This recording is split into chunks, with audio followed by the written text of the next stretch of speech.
El Compendio del Catecismo, con el Padre Antonio López.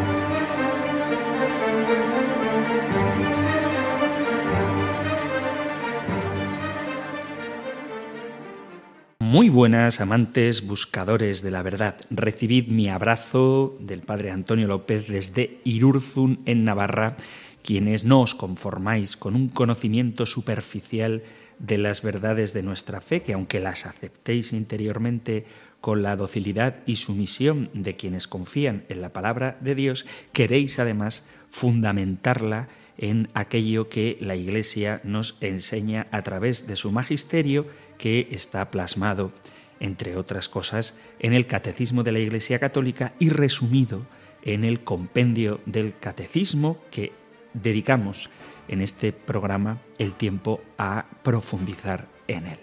Vamos allá, pues, con esta apasionante aventura, con la intención de madurar nuestra fe, enraizarla en la vida e irradiarla en el testimonio, movidos no por el deseo de convencer a nadie, aunque sí de transmitir la fe recibida, ni con el deseo de vencer, sino con el deseo de atraer hacia Jesucristo, cosa a la que nos mueve el amor, porque toda la finalidad de la doctrina y de la enseñanza debe ser puesta en el amor que no acaba, porque se puede muy bien exponer lo que es preciso creer, esperar o hacer, pero sobre todo debe resaltarse que el amor de nuestro Señor siempre prevalece, a fin de que cada uno comprenda que todo acto de virtud perfectamente cristiano no tiene otro origen que el amor, ni otro término que el amor.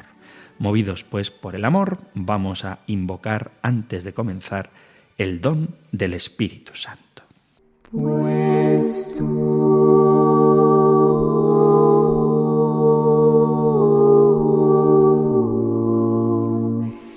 eres santo,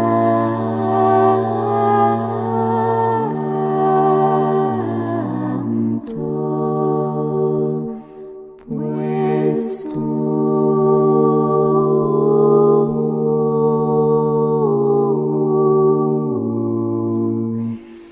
eres santo,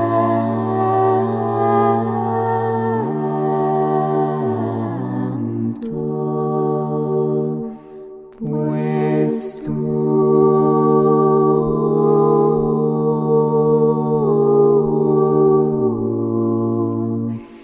eres santo.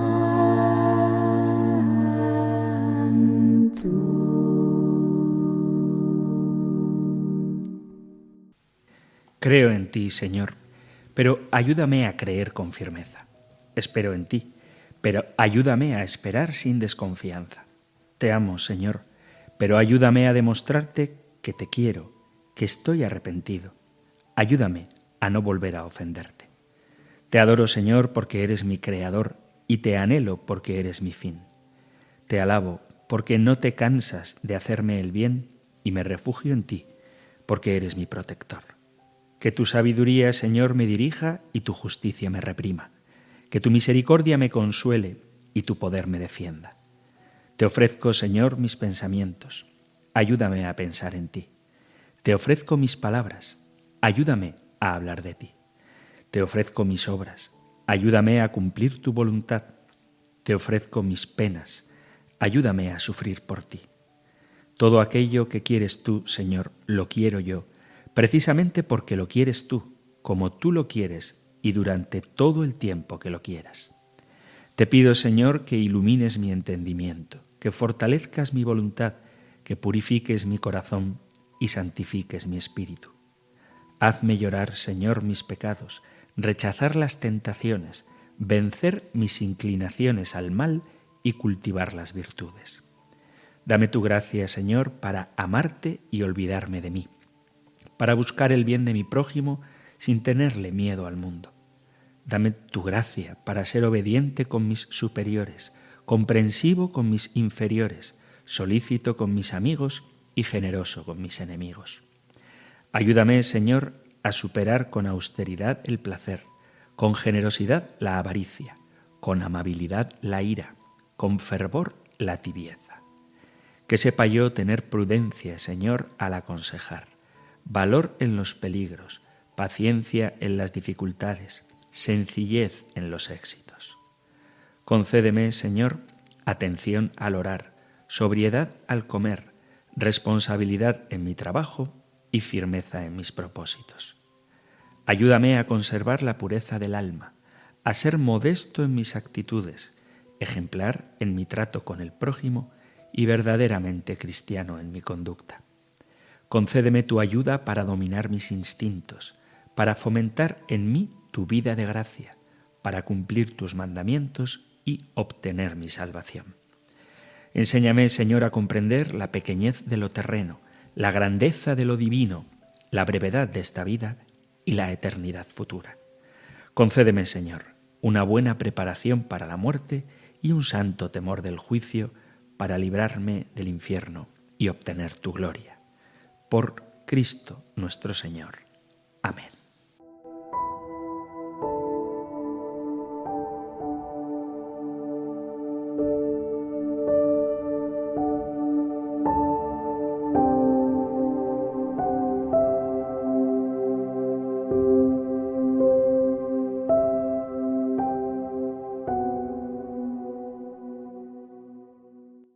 Pues tú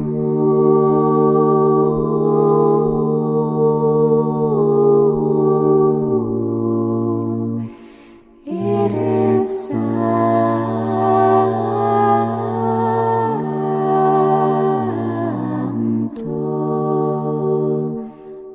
pues tú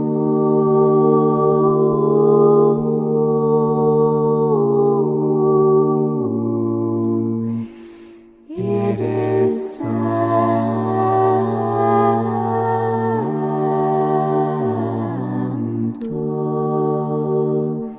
pues tú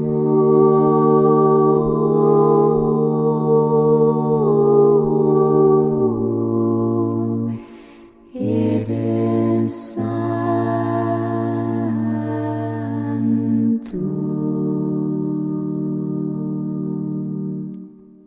He recibido algunos mensajes donde me preguntáis por las oraciones con las que invoco al Espíritu Santo al inicio de cada programa para conocer su fuente y supongo que poder incluirlas en vuestro catálogo personal.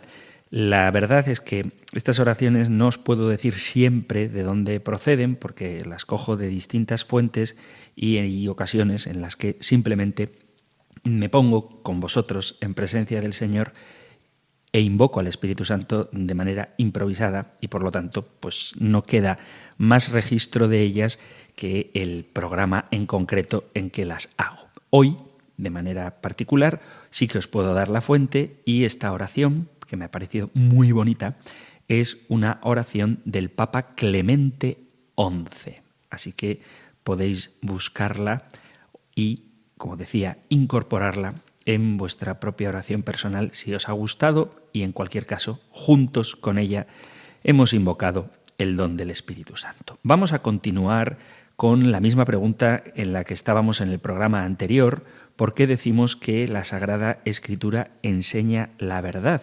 Y me parece importante continuar con esto porque dejamos todavía sin analizar la verdad que encierra la palabra de Dios en los escritos sapienciales y todo el Nuevo Testamento.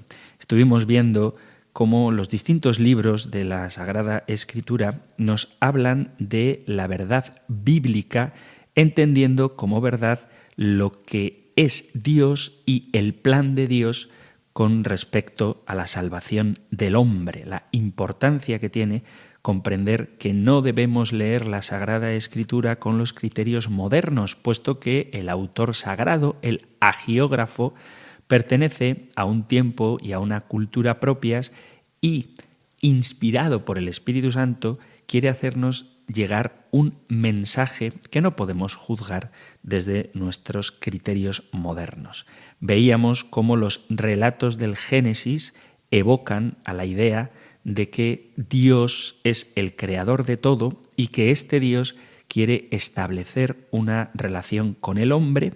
Veíamos también los relatos de los decálogos del Éxodo y del Deuteronomio y cómo estos implican que el Dios que se revela establece una alianza con su pueblo, dándonos los mandamientos, es decir, una vez de que el hombre ha sido liberado, tiene que vivir con libertad. Y el modo en el que el hombre expresa esa libertad es cumpliendo los mandamientos del único Dios verdadero, al que responde con la obediencia, con la fe. La respuesta del hombre al Dios que se revela es la fe y la obediencia. Después hablábamos de los libros históricos que desarrollan la idea de que Dios quiere relacionarse con el hombre y por eso interviene en la propia historia del pueblo de Israel y después, cuando esta revelación se va desarrollando, nos damos cuenta de que este Dios quiere tener una relación no solo con el pueblo, sino con toda la humanidad, y como los profetas nos hablan de un Dios que es fiel, es justo y misericordioso. Además, los libros de los Salmos nos expresan el dominio de Dios creador, la salvación que Dios viene a ofrecer y el amor que este Dios tiene al hombre, incluso cuando el hombre es pecador, de tal modo que lo transforma, lo justifica, lo cambia, lo recrea de pecador en justo. Siguiendo entonces con el repaso de los distintos libros de las Sagradas Escrituras, vamos a mencionar ahora la verdad del libro de El Cantar de los Cantares. Es sorprendente que este texto haya sido acogido entre los libros de la Biblia hebrea, entre los 5 rollos. De hecho, su contenido es muy singular, reconocido como texto inspirado e integrado en el canon cristiano, ha dado lugar a una original interpretación cristológica. El Cantar es un poema que celebra el amor conyugal como plenitud de la experiencia humana, es decir, como amor que consiste en la búsqueda recíproca y en la comunión personal entre el hombre y la mujer. Esta búsqueda y comunión contiene un dinamismo fascinante e infinito que transfigura a 2 criaturas humanas, un pastor y una joven, en un rey y en una reina, es decir, en una pareja real. El cántico celebra poéticamente el amor humano, un amor real en su dimensión corporal y al mismo tiempo espiritual, pero lo hace de una forma abierta a una dimensión más misteriosa y más teológica. El texto se caracteriza por sus diferentes significados. Al significado básico del amor humano se añaden significados posteriores, aunque fundados en el amor matrimonial, que es, por decirlo de algún modo, el símbolo de cualquier otra forma de amar. El primer significado que descubrimos, además del evidente del amor entre un hombre y una mujer, se refiere al amor de Dios hacia toda persona humana, fundado en la afirmación de que Dios creó al hombre a su imagen, como dice el capítulo 1 del Génesis. El poema canta el amor apasionado de un hombre y una mujer como imagen del amor apasionado y personal de Dios. El amor de Dios por cada criatura humana posee todas las características del amor del varón, del esposo, del marido y del padre, y al propio tiempo del amor de la mujer, de la esposa, de la mujer y de la madre. El amor humano auténtico es un símbolo a través del cual el Creador se revela a los hombres como Dios amor. Con muchos símbolos, el libro nos permite entender que Dios es la fuente del amor humano. Lo crea, lo nutre, lo hace crecer, le da fuerzas para buscar al otro y a la otra y vivir en comunión perfecta con él o con ella y, en definitiva, con la familia y con la comunidad. Cuando digo por otro y por otra, con él y con ella, no es que esté asumiendo el lenguaje inclusivo.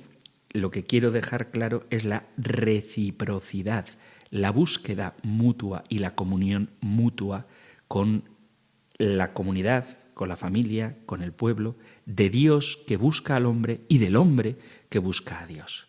Por todo esto, todo amor humano contiene una semilla y un dinamismo divinos. Así pues, conociendo y viviendo el amor, se puede descubrir y conocer a Dios. Además, a través del amor humano, el hombre y la mujer son alcanzados por el amor del mismo Dios y permaneciendo en el amor, se entra en comunión con Dios. Y otro significado que podemos encontrar en el libro del Cantar de los Cantares es el amor de Dios hacia el pueblo de la alianza. Este encuentra una nueva realización y alcanza su cumplimiento en el amor de Cristo por su Iglesia. Cristo se presenta o es presentado como esposo en varios pasajes del Nuevo Testamento, tanto en los evangelios sinópticos como en las cartas de San Pablo o el Apocalipsis. Y la Iglesia es representada como la novia, aparece de manera muy clara en el capítulo 19 del Apocalipsis, que se convierte en esposa en la plenitud escatológica, que podemos leer también en el Apocalipsis en el capítulo 21. El amor de Cristo por la Iglesia es tan importante y fundamental para la salvación de los hombres que el Evangelio de San Juan presenta la actuación de Jesús en las bodas de Caná como el comienzo de sus signos, de toda su actividad. Jesús se revela en el capítulo 3 del Evangelio de San Juan como el verdadero esposo que ofrece en plenitud el vino bueno para todos y revela ese amor que él ofrecerá hasta el extremo. Es bellísima la verdad que esconde el libro del Cantar de los Cantares. Y tenemos además dentro del Antiguo Testamento los libros sapienciales. También estos textos nos muestran diversas características de Dios creador, en particular las de Dios misericordioso e inescrutable. El Creador es, de hecho, el Dios misericordioso que olvida los pecados de los hombres cuando éstos se convierten. Por otra parte, es misterioso e inescrutable. Los humanos deben reconocer en consecuencia sus propios límites como criaturas, caminando por la vía de la fidelidad y sin poder descubrir la razón de lo que Él, Dios, realiza en la historia. Hay que resaltar algunos aspectos que ilustran la auténtica verdad de Dios. Esta quiere conducir al hombre a la adhesión de fe en el Señor y trata de suscitar en él el temor del Señor, es decir, un respeto profundo, consciente de la inmensa distancia entre el Creador y sus criaturas. Comencemos con el libro de la sabiduría. Aquí aparece el amor de Dios al hombre y se expresa sobre todo mediante el recuerdo de las llamadas plagas que afectaron a los egipcios, interpretando de forma novedosa los castigos de Dios y su pedagogía. El Dios de la alianza, Señor de la creación, interviene repetidamente en la historia de la salvación y se preocupa tanto de su pueblo como de cada uno de los miembros de su pueblo. Es Él quien premia y castiga, tratando a todos con longanimidad para llevarlos a la conversión y educar al justo a que juzgue con clemencia. Tras haber recordado que en la época del Éxodo Dios castigó con moderación a los enemigos de su pueblo, el autor explica las razones de este comportamiento, aun reconociendo que bien podía tu mano omnipotente, que había creado el mundo de materia informe, enviar contra ellos manadas de osos. Añade: te compadeces de todos porque todo lo puedes y pasas por alto los pecados de los humanos para que se arrepientan. Esto está en el capítulo 11 del libro de la sabiduría. La moderación con respecto a Egipto no es un signo de debilidad, todo lo contrario. Dios actuó así porque se compadece de todos, porque quiere llevar a los hombres a la conversión, de modo que renunciando a la maldad alcancen la fe en Él. Por eso corriges poco a poco a los que caen, los reprendes y les recuerdas sus pecados, para que, apartándose del mal, crean en ti. La omnipotencia de Dios no se manifiesta en su fuerza, sino todo lo contrario, en su misericordia. La potencia divina no es fuente de juicio, sino de perdón. Lo que motiva la compasión de Dios es precisamente su omnipotencia. La misericordia de Dios se manifiesta también en el modo en que castiga a los habitantes de la tierra. Los trata con benevolencia, con clemencia, porque son frágiles. Si Dios se comportó de este modo al castigarlos y los perdonó, no lo ha hecho por impotencia ni tampoco porque ignorara sus crímenes. El autor de la sabiduría, del libro de la sabiduría, nos ofrece una de las intuiciones más hermosas de todo el Antiguo Testamento. Amas a todos los seres y no aborreces nada de lo que hiciste, pues si odiaras algo, no lo habrías creado. Pero tú eres indulgente con todas las cosas, porque son tuyas, Señor, amigo de la vida. Dios no puede no amar lo que Él mismo ha formado, porque su espíritu incorruptible está en todas las cosas. Dios ha creado todas las cosas para salvarlas, se compadece de todos en orden a la conversión y no quiere destruir nada de lo que ha creado. El amor de Dios se manifiesta incluso en la muerte prematura del justo. Él ama al justo por sus virtudes, por su vida intachable, y lo quita de este mundo perverso para que no se corrompa. Agradó a Dios y Dios lo amó. Vivía entre pecadores y Dios se lo llevó, dice el capítulo 4, versículo 10 del libro de la sabiduría. El amor de Dios por sus criaturas no es un amor estático, sino dinámico. Se revela en la acción.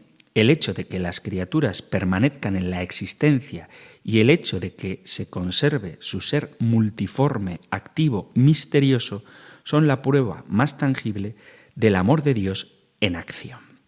Otro libro es el que conocemos como el Sirácida o el libro del Eclesiástico, que tiene un sentido vivo de la grandeza de Dios como omnipotencia y misericordia. Este precioso libro habla de Dios con entusiasmo y admiración emocionados. Dios es omnipotente y en su providencia concede al escriba la sabiduría y el éxito que sigue de ella. Además da al pobre la riqueza. De él procede igualmente el decreto sobre la muerte de cada ser humano. Junto a la grandeza de Dios resalta su misericordia. ¿Quién medirá el poder de su majestad? ¿Quién conseguirá narrar sus misericordias? Por causa de la debilidad de la criatura, hecha de carne y sangre, de tierra y de ceniza, Dios se ha mostrado magnánimo con el hombre, volcando su misericordia sobre todo ser viviente. Esta indulgencia de Dios no debe servir para quitar responsabilidad al hombre, sino más bien una invitación a la conversión. Retorna al Señor y abandona el pecado. Reza ante su rostro y elimina los obstáculos. Vuélvete al Altísimo y apártate de la injusticia. Capítulo 17 del Eclesiástico. Mención especial merece también el libro de Job, que tiene mucha relación con el libro del Eclesiastés, donde se subraya sobre todo la inescrutabilidad de Dios. El libro de Job es un extenso diálogo a lo largo del cual de un Dios conocido se llega a la revelación de un Dios imprevisible y misterioso. Job había deseado ardientemente la presencia del Señor. Es más, había pretendido obtener una respuesta a tal deseo porque quería discutir su causa directamente con Él. Pero era una equivocación enfrentarse a Dios tratándolo en un plano de igualdad, cuestionando el modo de actuar de Dios, pidiéndole cuenta de sus criterios. Job se hace de algún modo igual a su Creador. Para él resulta imposible alcanzar las alturas infinitas del Omnipotente, cuya perfección es inaccesible al espíritu humano. Para expresar de modo elocuente y poético la trascendencia divina, que supera cualquier comprensión humana, se van presentando los cielos, los infiernos, la tierra y el mar como símbolos de la altura, la longitud y anchura cósmicas superadas por la inmensidad de Dios. La profundidad del misterio divino deja al hombre ignorante e impotente. De hecho, a los humanos se les ha concedido tocar con su mano los límites de la grandeza humana. Ya los profetas estigmatizaban a los que se tienen por sabios y se creen inteligentes.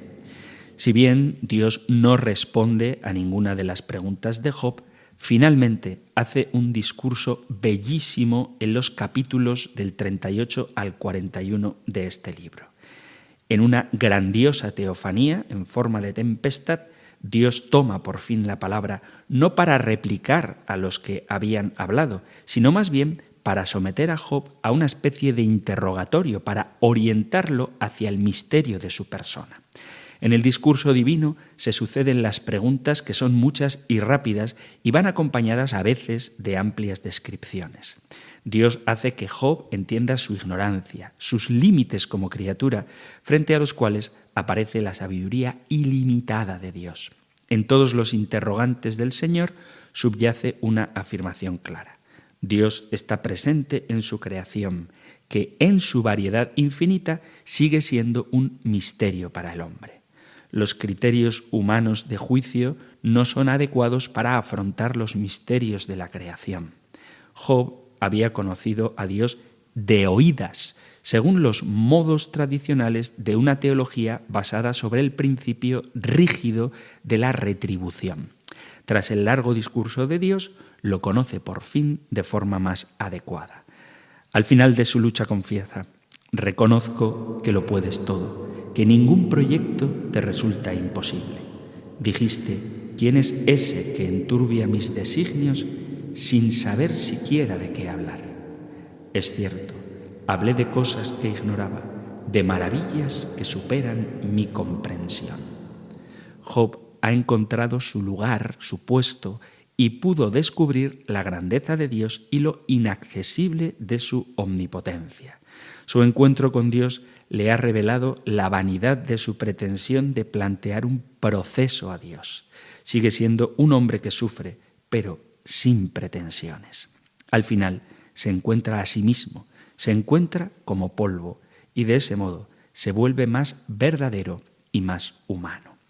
Job entiende que el hombre no puede conocer los designios de Dios, pero al final entiende que sus ojos han visto a Dios a través de todo lo que hace en el mundo. Mirando el universo y la humanidad con los ojos de Dios, puede confesar su error de perspectiva y el hecho de haber ido demasiado lejos. Por ello dice: yo me retracto.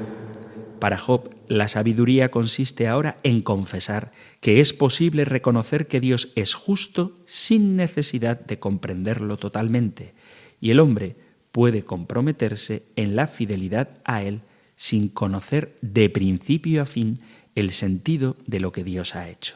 Dios sigue siendo un misterio insondable para los humanos. Muy en la línea de esta insondabilidad de Dios, tenemos el libro del Eclesiastés, donde se habla del motivo del carácter inescrutable de las acciones de Dios. Asumiendo el punto de vista de los sabios, se pone a buscar el sentido de la vida en la medida en que se puede descubrir a través de las realidades del mundo. El sabio quiere comprender el significado de las ocupaciones en las que se afanan los hombres de la tierra y constata: también pude observar todas las obras de Dios. El hombre no puede descubrir el sentido de cuanto se hace bajo el sol, y aunque el sabio pretenda saberlo, nunca podrá descubrirlo. Nadie puede cambiar lo que Dios realiza a su debido tiempo. Dios ha hecho que el hombre no conozca su obra. El autor del Eclesiastés, Coelet, por eso a veces se conoce con este nombre el libro, retoma este tema donde la obra de Dios se presenta como incomprensible y se compara con el misterio de la gestación en el seno materno. El hombre ignora el sentido de la vida, pero en la voluntad de Dios todas las cosas creadas tienen su propio puesto y su propio tiempo. El secreto de la obra de Dios es inaccesible, insondable e incomprensible para el hombre que busca el sentido fundándose solo en su propia experiencia. Tanto la obra de Dios como Dios mismo siguen siendo un misterio inescrutable para los humanos. El testimonio de los libros sapienciales muestra a todos la auténtica verdad de Dios, que es misericordioso. Al propio tiempo, Él, Dios, se presenta como un misterio insondable para los humanos. El amor de Dios al hombre le conduce al hombre a la conversión y a la fe, mientras que el carácter inescrutable de Dios lo lleva a reconocer la grandeza del Creador y la propia limitación, conduciéndolo al temor del Señor y a observar sus mandatos. Los enfoques relativos a la verdad sobre Dios en los libros de la sabiduría y del eclesiástico por un lado y los de Job y Eclesiastés por otro son muy diferentes. Los dos primeros, la verdad de Dios puede ser alcanzada mediante la razón o mediante el conocimiento de la Torá. En el libro de Job y del Eclesiastés se insiste por su parte en la incapacidad humana para comprender el misterio de Dios y de su actividad. Solo queda la confianza que los creyentes tienen en el mismo Dios, pese a no comprender la lógica de los acontecimientos y del mundo. El Nuevo Testamento, como veremos ahora, cambia el horizonte de la reflexión y muestra que la verdad va más allá de la comprensión que de ella tiene la sabiduría de Israel, porque se manifiesta de forma plena y definitiva en la persona de Jesucristo. Hemos visto el Antiguo Testamento y la verdad que él encierra, muy resumido. Si queréis saber de qué va la Biblia, podéis escuchar el programa anterior y la primera parte de este con respecto al Antiguo Testamento. Y ahora, después de la pausa musical, veremos el testimonio de algunos escritos del Nuevo Testamento, donde ofreceremos la verdad que los libros que lo componen nos manifiestan.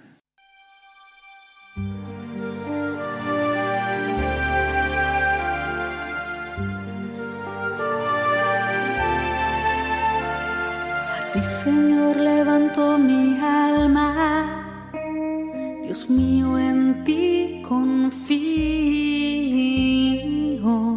que no triunfen de mí mis enemigos, pues los que esperan en ti no quedan defraudados.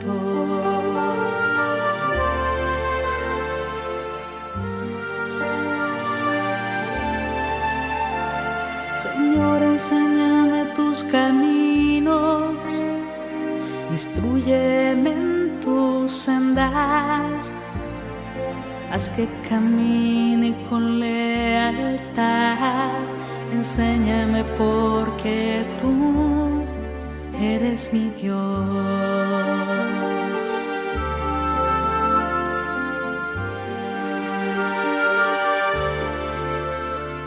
Recuerda, Señor, que tu ternura y tu misericordia son eternas. No te acuerdes de los pecados de mi juventud.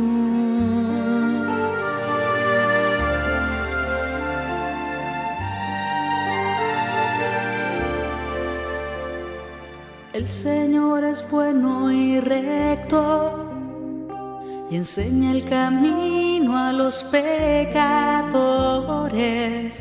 hace caminar a los humildes con rectitud.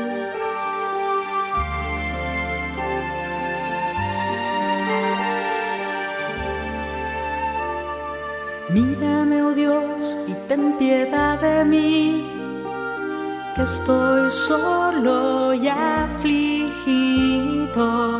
Ensancha mi corazón oprimido, mira mis trabajos y penas.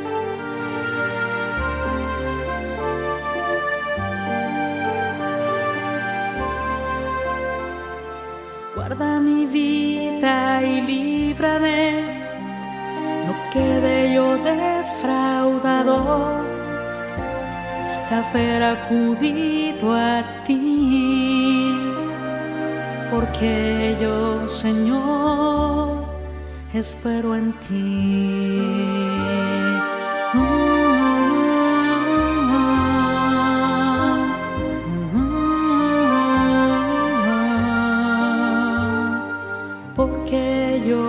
Señor, espero en ti.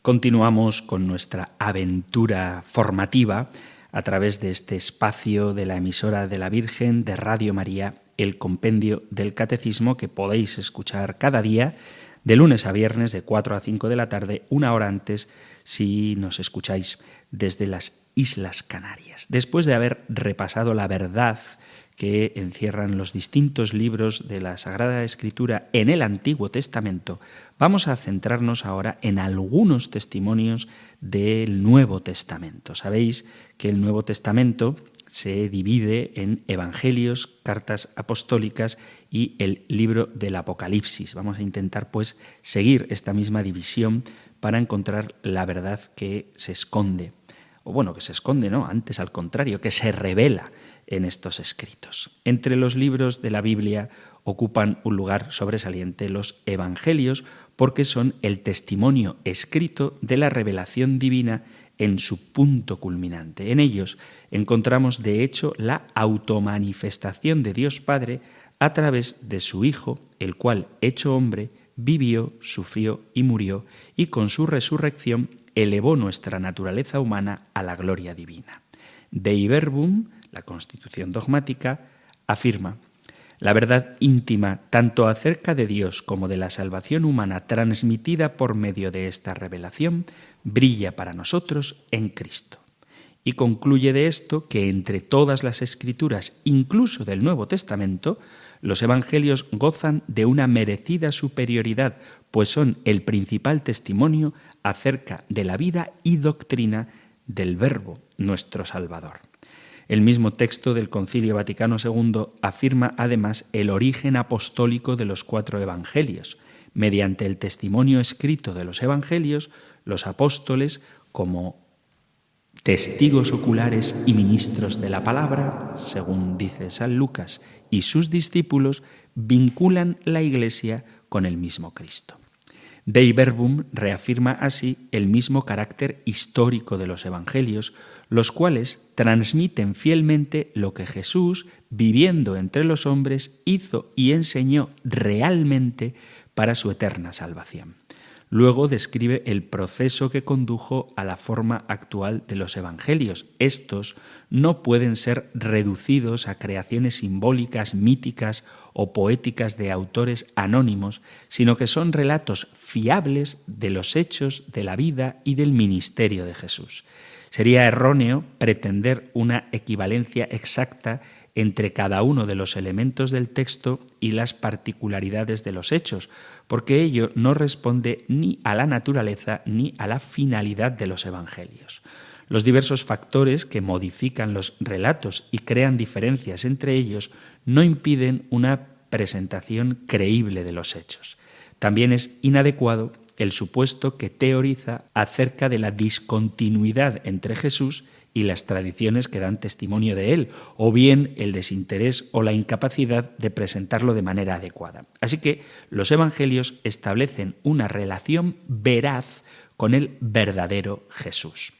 Otro día, si queréis, podéis preguntarlo, ya os voy condicionando, la relación entre el llamado Jesús histórico y el Jesús de los evangelios. Pues quiero resaltar esto. Hay una relación veraz entre lo que narran los evangelios y el verdadero Jesús. Dicho de forma más sencilla, el Jesús histórico es el Jesús de los evangelios. Veamos, pues, la verdad de los evangelios sinópticos. ¿Qué tipo de verdad revela Cristo sobre Dios y sobre la salvación humana? Obviamente no puedo hacerlo de manera minuciosa, pero conformémonos con algunas ideas. La verdad sobre Dios.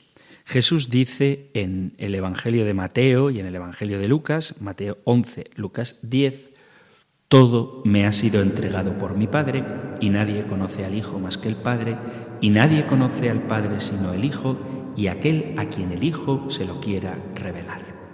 Jesús afirma una relación exclusiva de conocimiento recíproco entre Él y Dios Padre. Dios conoce a Jesús como a su propio Hijo y Jesús conoce a Dios como a su propio Padre, con el cual mantiene una relación absolutamente única. Este conocimiento del Padre es la base de la capacidad singular de Jesús para revelar a Dios, para dar a conocer su verdadero rostro. Por otra parte, la revelación que hace Jesús de Dios como Padre implica siempre la revelación de sí mismo como Hijo. De esta capacidad propia de Jesús se deriva que el objetivo principal de su misión es la revelación de Dios. No solo las palabras, sino también las obras y todo el camino de Jesús revelan a Dios y requieren una atención continuada y vigilante de dicha revelación. La revelación que Jesús hace de Dios como Padre de los que lo escuchan se explicita de un modo especial en el Evangelio de San Mateo. Esto se muestra particularmente en el Sermón de la Montaña. En él, Jesús da a conocer a sus oyentes que su Padre conoce sus necesidades antes de que se las pidan y les enseña a dirigirse a Dios llamándolo Padre nuestro que estás en el cielo. Los instruye sobre la solicitud que Dios tiene por ellos y, consiguientemente, sobre lo superfluas que resultan las preocupaciones humanas. El Padre, bueno con los buenos y con los malos, constituye el modelo de su actuación. Por tanto, sed perfectos, como vuestro Padre Celestial es perfecto. Solo el que cumple la voluntad de mi Padre que está en los cielos se halla en el camino adecuado y, como dice el propio Sermón de la Montaña, se libra del castigo final. Los oyentes de Jesús son luz del mundo y tienen la tarea de dar a conocer al Padre por medio de sus obras buenas, de modo que, viendo sus obras, los hombres den gloria a vuestro Padre que está en los cielos. Revelando al Padre, Jesús encomienda también a los hombres la tarea de dar a conocer al Padre. En el Evangelio de Lucas, al revelar al Padre, resalta sobre todo la misericordia con los pecadores. Expresa de forma maravillosa esta cualidad de Dios en la parábola del padre que tiene 2 hijos y acoge con compasión y alegría al que se había perdido. Y por otra parte, trata de convencer al que se había quedado en casa, la parábola del hijo pródigo del capítulo 15, versículo 11 de San Lucas. En ella, Jesús explica y justifica su actitud hacia los pecadores. Cuando termina el episodio de Zaqueo, el publicano, capítulo 19 de Lucas, dice: «El Hijo del Hombre ha venido a buscar y a salvar lo que estaba perdido». De este modo, presenta el núcleo de su misión y manifiesta la voluntad y la actuación del Padre. Con respecto al Evangelio de San Marcos, es significativo y programático el modo como este evangelista describe el comienzo del ministerio público de Jesús. Capítulo 1, versículo 14 de San Marcos. Después que Juan fue entregado, Jesús se marchó a Galilea a proclamar el Evangelio de Dios. Decía: «Se ha cumplido el tiempo y ha llegado el reino de Dios. Convertíos y creed en el Evangelio». El contenido de ese anuncio de Jesús es el Evangelio de Dios, la buena noticia que habla de Dios y viene de Dios. Jesús viene como revelador de Dios y su revelación es buena noticia. Proclama que el reino de Dios ha llegado. La realidad del reino de Dios está en el centro de la predicación de Jesús en los evangelios sinópticos. Revela y subraya la soberanía real de Dios, su solicitud de pastor hacia los hombres, su intervención activa y poderosa en la historia humana. A través de toda su actividad, Jesús explica y explicita esta verdad de Dios. Además, la verdad sobre la salvación humana nos es revelada en los evangelios sinópticos. El ser humano es criatura de Dios. Para él, Jesús, el Hijo de Dios, constituye un modelo siempre válido de gratitud, obediencia y apertura en las relaciones con Dios Padre, que es la fuente de toda salvación. La curación de enfermos y la liberación de endemoniados son una parte esencial del ministerio de Jesús. Mateo pone en el mismo sumario, al principio y al final del gran exordio de la actividad de Jesús, que en la segunda parte expone una serie de sus intervenciones prodigiosas. En dicho sumario se mencionan dos obras de Jesús: el anuncio del Evangelio del Reino y la curación de toda clase de enfermedades y dolencias del pueblo. En esta actividad se ponen de manifiesto tanto las dolencias y necesidades de los hombres como la capacidad generosa y poderosa que tiene Jesús para superar tales miserias. El heraldo del reino de Dios otorga eficazmente la salud del cuerpo y manifiesta la compasión de Dios por su criatura que sufre y su voluntad de salvarla. Esta actividad de Jesús es acogida con entusiasmo. Dice San Mateo: le traían todos los enfermos, aquejados de toda clase de enfermedades y dolores, endemoniados, lunáticos y paralíticos, y él los curó. En muchos relatos se resalta que Jesús no impone curación, sino que presupone la fe de los que acuden a él. La narración de su visita a Nazaret se concluye con la observación de que no hizo allí muchos milagros por su falta de fe. Las curaciones de Jesús, los milagros, son reales y tienen una gran significación, pero no constituyen el objetivo del ministerio de Jesús. Ya antes de su nacimiento, el ángel le explica a José el significado del nombre Jesús. Tú le pondrás por nombre Jesús, porque él salvará a su pueblo de los pecados. La mayor miseria de los humanos no son las enfermedades, sino los pecados, es decir, la alteración y la ruptura de la relación con Dios y con el prójimo. Los hombres son incapaces de salir de esta mísera condición y tienen necesidad de un Salvador poderoso que los reconcilie con Dios. El nombre Jesús significa el Señor salva. En la persona de su Hijo Jesús, Dios ha mandado el Salvador de Israel y de toda la humanidad. Jesús se acerca a los pecadores no como juez, sino como médico lleno de misericordia para sanarlos y los llama a la conversión. Él da su vida en rescate por muchos. Su sangre es la sangre de la alianza que es derramada por muchos para el perdón de los pecados. El sacrificio de su vida sella la alianza nueva y definitiva de Dios con Israel y con la humanidad. Y esto es un don gratuito de Dios. Depende de la libre decisión de los hombres si quieren aceptar la invitación a salvarse o bien rechazarla y perderse. El Evangelio de Lucas describe de modo incisivo qué salvación ofrece Dios a través de su Hijo. Cuando nace Jesús, un ángel del Señor proclama: «Os anuncio una gran alegría. Os ha nacido un Salvador, el Cristo, el Señor». El evangelista narra después toda la actividad y el camino de Jesús hasta su crucifixión. A esta le siguen las múltiples burlas hechas al Salvador, que no es capaz de salvarse a sí mismo. Pero al final, uno de los malhechores que había sido crucificado con él se arrepiente de sus malas acciones y expresa su fe en Jesús y en el reino que él había anunciado. Jesús le responde: «En verdad te digo, hoy estarás conmigo en el paraíso». Jesús promete al malhechor arrepentido la salvación plena, es decir, la comunión inmediata con Dios que incluye el perdón de los pecados y la superación de la muerte. Las apariciones de Jesús resucitado ponen de relieve y confirman que Cristo entró en su gloria y que, de hecho, Él es el Salvador capaz de otorgar la salvación prometida al malhechor crucificado. Hay que subrayar una vez más el carácter universal de la salvación revelada y realizada por Jesús.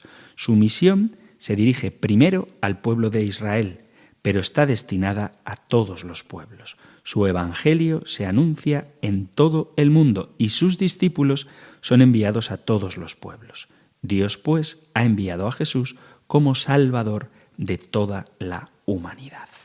Podríamos seguir viendo la verdad que encierra el Evangelio de San Juan, las cartas apostólicas o el libro del Apocalipsis, pero por no prolongar más este tema, que me parece muy interesante y por eso le hemos dedicado tiempo, hay que tener claro que la Iglesia, la fe, considera que los libros de la Sagrada Escritura han sido inspirados por Dios. Esta actuación providencial de Dios respecto a sus autores, que llamamos la inspiración, garantiza que la Escritura es la objetivación verdadera de la revelación divina. La Escritura, pues, no tiene error en cuanto objetivación escrita de la revelación y norma de fe. Como todo lo que afirman los autores sagrados lo afirma el Espíritu Santo, dice el Concilio Vaticano II en Dei Verbum, se sigue que los libros sagrados enseñan sólidamente, fielmente y sin error, atención con esta frasecita que es muy importante, la verdad que Dios quiso consignar para nuestra salvación. Es preciso caer en cuenta que los libros de la Sagrada Escritura no son tratados de ciencias naturales, sino testigos de una experiencia religiosa. La Sagrada Escritura nos transmite la verdad que Dios quiso consignar en ella para nuestra salvación. No nos transmite teorías científicas sobre la constitución del mundo. Por eso hemos dedicado el tiempo de estos programas a ver cuál es la verdad teológica para nuestra salvación que nos revelan los diferentes libros de la Sagrada Escritura. Otra cosa distinta es su relación con la historia. Es preciso tener en cuenta, de eso hablaremos más adelante, los géneros literarios de los libros. No todos los libros de la Sagrada Escritura son textos históricos. En general, y especialmente en los libros históricos, la Sagrada Escritura transmite un testimonio de hechos ocurridos que consigna de acuerdo con la información que los autores tuvieron a su alcance y con la sensibilidad propia para transmitir la historia de la época en que esos libros se compusieron. El mensaje sobre la fe cristiana que transmiten los libros bíblicos no es independiente de la historia que realmente ocurrió y de lo que estos libros testifican. Pero los libros bíblicos no transmiten una historia neutral del pueblo de Israel, ni de Jesucristo, ni de la Iglesia primitiva, sino que transmiten la historia interpretada, es decir, la historia, lo que ocurrió, y el sentido que tiene esa historia. Una historia neutral, no nos engañemos, no es posible ni en el caso del testimonio de los libros bíblicos, ni en ningún otro caso. Si tú lees la historia de España, no es lo mismo que te lo escriba esa misma historia una persona que tenga una intención, y todos la tenemos, que otro que tenga otra. La historia y la realidad son siempre historia y realidad interpretada. El creyente lee esa interpretación de la realidad y de la historia como visión del mismo Dios, que es quien ha querido comunicárnosla. Pero cuando alguien pretende una visión objetiva de la historia, que no se engañe, que tal visión no existe. Siempre que se narra una historia, un acontecimiento pasado, se interpreta. Lo más correcto es interpretarlo desde el contexto en el que el texto ha sido escrito, que es siempre después del acontecimiento narrado. Esto es algo obvio. Tú cuentas la historia cuando ha pasado y al contarla la interpretas. Bueno, pues lo que nosotros creemos con respecto a la verdad de la Sagrada Escritura es que ésta narra ciertamente acontecimientos históricos, aunque como veremos no todos los libros tienen el mismo valor en este sentido, interpretada a la luz de lo que Dios ha querido revelar para la salvación de los hombres. Os recuerdo el punto, la pregunta que hemos estado profundizando en ella en el programa anterior y en este. ¿Por qué decimos que la Sagrada Escritura enseña la verdad? Decimos que la Sagrada Escritura enseña la verdad porque Dios mismo es su autor. Por eso afirmamos que está inspirada y enseña sin error las verdades necesarias para nuestra salvación. El Espíritu Santo ha inspirado en efecto a los autores humanos de la Sagrada Escritura, los cuales han escrito lo que el Espíritu Santo ha querido enseñarnos. La fe cristiana, sin embargo, no es una religión del libro, sino de la palabra de Dios, que no es una palabra escrita y muda, sino el Verbo encarnado y vivo. Dicho esto, veremos en el próximo programa, ya os voy anunciando para que no os lo perdáis, cómo debemos leer la Sagrada Escritura. Y trataré también, si nos da tiempo en el próximo programa y si no en el siguiente, de ver cómo podemos encajar algunas cosas que aparecen en la Biblia y que nos pueden resultar un poco difíciles de entender, como por ejemplo algunas cuestiones que hacen referencia al uso de la violencia en la Biblia. Es decir, cómo es posible que si la Biblia no se equivoca haya violencia, haya castigos muy severos en los preceptos legales de la Escritura o la ley del exterminio, o qué decir de esas oraciones que piden venganza, si estamos hablando de lo necesario para la salvación. ¿Cómo es posible que la palabra inerrante de Dios contenga estos pasajes? Bueno, pues de todo eso hablaremos en el próximo programa, así que no os adelantéis a preguntar sobre estas cuestiones hasta que las hayamos tratado, aunque si queréis hacerlo, hacedlo, pero ya os digo que hablaré de ello, aunque no lo preguntéis explícitamente, porque sé que es una cuestión que inquieta, y si queréis enviar preguntas, comentarios, sugerencias, testimonios, formas en las que podemos mejorar este espacio entre todos, sabéis que tenéis a vuestra disposición el correo electrónico compendio@radiomaria.es, compendio@radiomaria.es, o para WhatsApp, tanto formato audio como escrito, 668-594-383. 668-594-383. Terminamos ahora recibiendo, tomada de la Sagrada Escritura, la bendición del Señor. El Señor te bendiga y te guarde, el Señor ilumine su rostro sobre ti y te conceda su favor, el Señor te muestre su rostro y te conceda la paz. Muchísimas gracias, queridos amigos. Pidiendo a Dios Padre la plenitud del Espíritu Santo y de la mano de María, Madre del Hijo, os emplazo hasta un nuevo programa del Compendio del Catecismo. Muchísimas gracias y que Dios os bendiga.